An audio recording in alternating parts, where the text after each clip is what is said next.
ఈ వీడియోని చివరి వరకు చూడండి. మీరు ప్యాసివ్ వాయిస్ని ఎంత తప్పుగా అర్థం చేసుకుంటున్నారో మీకే అర్థమవుతుంది. మామూలుగా మనం ప్యాసివ్ వాయిస్ అంటే ఎలా నేర్చుకుంటాం? ఒక యాక్టివ్ వాయిస్ ఉంటుంది, అందులో ఆబ్జెక్ట్ని తీసుకొచ్చి సబ్జెక్ట్ ప్లేస్లో పెడతాం, తర్వాత వెర్బ్ పెడతాం, ఇలా నేర్చుకుంటాం కదా. కానీ నిజానికి ఇలా నేర్చుకుంటే మనం ఫ్లూయెంట్గా మాట్లాడలేం.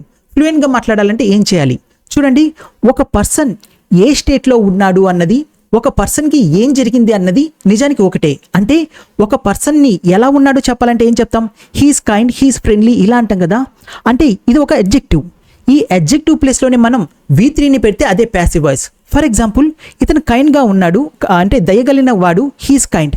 ఇతన్ని అరెస్ట్ చేస్తారు ఎప్పుడు? He's arrested every year, he's informed every time, he's trained every year are he's questioned every month. చూసారా, హీ ఈస్ తర్వాత V3 పెడితేనేమో అది ప్యాసివ్ వాయిస్ అయిపోతుంది.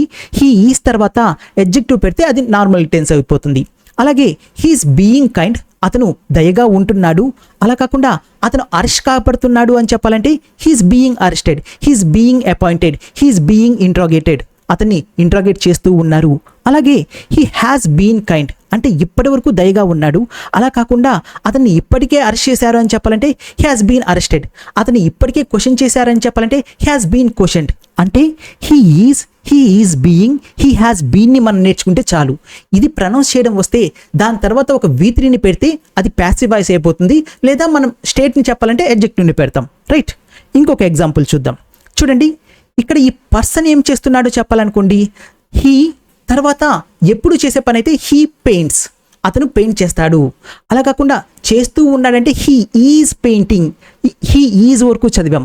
అలా కాకుండా అతను పెయింట్ చేశాడంటే he has painted. Right, he has. కానీ ప్యాసివ్ వాయిస్లో ఒక స్టెప్ ఎక్కువకి వెళ్తుంది. అంటే ఒక బీ ఫామ్ని మనం యాడ్ చేస్తాం. ఇప్పుడు మనం వాళ్ళ గురించి మాట్లాడుకున్నాం కదా, లేదా రూమ్ గురించి మాట్లాడుకుంటున్నాం కదా. ద రూమ్ ఈజ్ తర్వాత ఇక్కడ దీని మీద ఎప్పుడు ఏం జరుగుతుందో చెప్పాలి. The room is painted every time, the room is cleaned every year. లేదా జరుగుతూ ఉంటే the room is being painted, my mobile is being repaired, my bike is being washed.